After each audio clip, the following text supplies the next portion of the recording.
Cricket এখন আর শহুরে খেলা নয়। ক্রিকেটের গণ্ডি নগর ছাড়িয়ে গ্রামে গঞ্জেও ছড়িয়ে পড়েছে। প্রত্যন্ত অঞ্চলেও এখন জমজমাট ক্রিকেট টুর্নামেন্ট হচ্ছে।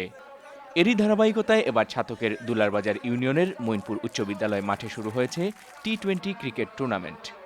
শুক্রবার এই টুর্নামেন্টের উদ্বোধন করেন বাংলাদেশ ক্রিকেট বোর্ডের পরিচালক শফিউল আলম চৌধুরী নাদেল। প্রত্যন্ত অঞ্চলে ঘন ঘন এই ধরনের টুর্নামেন্ট আয়োজন করলে অনেক প্রতিভাবান ক্রিকেটার বেরিয়ে আসবে বলে মন্তব্য করেন তিনি। বিশেষ করে ক্রিকেটের ক্ষেত্রে যদি আমাদের প্রবাসী ভাইয়েরা সহযোগিতা করে থাকেন, আমি মনে করি আমাদের এই অঞ্চলের ছেলেরা শুধু জাতীয় পর্যায়ে নয়, আন্তর্জাতিক পর্যায়েও তারা সুনাম বয়ে নিয়ে আসবে। মইনপুর ক্রিকেট দল এই টুর্নামেন্টের উদ্যোক্তা হলেও এতে আর্থিক পৃষ্ঠপোষকতা করছেন এই গ্রামের যুক্তরাজ্য প্রবাসীরা। এজন্য আয়োজকরা প্রবাসীদের প্রতি কৃতজ্ঞতা প্রকাশ করলেন। আমাদের অত্র অঞ্চলে প্রবাসী ভাইদের যারা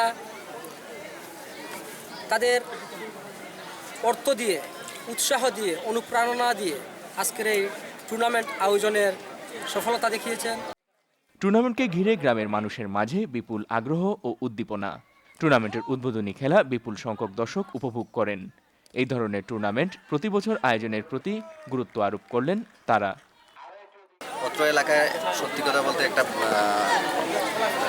লেখাপড়ার পাশাপাশি একটা খেলার পরিবেশ তৈরি হয়েছে। সত্যি আজ আমি আনন্দিত এবং গর্বিত আজ মইনপুর এত বড় একটা টুর্নামেন্ট খেলার আয়োজন হয়েছে। আমি আশা রাখবো এই ধরনের ম্যাচ প্রতি বছর আরও হবে, এর চাইতে আরও বেশি গর্জিয়াসভাবে হবে এবং এলাকার সব মানুষ উপভোগ করবে। সাবেক চেয়ারম্যান আব্দুল মুমিন মাসুক মিয়ার সভাপতিত্বে উদ্বোধনী অনুষ্ঠানে বিশেষ অতিথি ছিলেন যুক্তরাজ্য প্রবাসী শফিকুল বারী মাখন, উপদেষ্টা ইউসুফ আলী, স্কুলের প্রধান শিক্ষক আবু রায়হান খান, মালেকুল হক মালেক, শায়েস্তা মিয়া, আব্দুল লতিফ রিপন সহ আরও অনেকে। এই টুর্নামেন্টে ৩২টি দল অংশগ্রহণ করছে। উদ্বোধনী খেলায় ভাই ভাই আদ্দা ক্রিকেট রাজাগঞ্জ সূর্যোদয় ক্রীড়া সংস্থাকে হারিয়েছে। Moinuddin Manju, channel S news, Sylhet.